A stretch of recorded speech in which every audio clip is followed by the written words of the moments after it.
حدیث پاک میں آتا ہے کہ عورت نے ایک بلی کو پالا تھا، نہ اسے چھوڑتی تھی کہ کچھ کھا لے، نہ تو کھانا دیتی تھی، اسی حال میں مر گئی تو اس کی وجہ سے وہ جہنم میں داخل کی۔ یہاں بھی پرندے پالنے کا بہت شوق ہوتا ہے لوگوں کو، کبوتروں کو بیچاروں کو گھماتے رہتے ہیں، پیاسا پیاسا اترنے نہیں دیتے، وہ پیاسے پھڑکتے رہتے ہیں، نہیں اترنے دیتے، کیا زیادہ اس کو اڑنے کی عادت ہو جائے؟ بھئی وہ پیاس سے تڑپ رہا ہے بیچارے کو، اترنے دو، پیاسا ہے نہیں۔ اگر اللہ تبارک و تعالیٰ اس سبب سے ناراض ہو گیا تو کیا حال ہے؟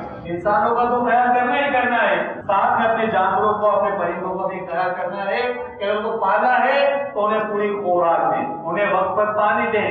سنتوں کا میں چرچا کروں رات دن، ہوا تھا ایسا جذبہ پائے چار یار، ہوا تھا ایسا جذبہ پائے چار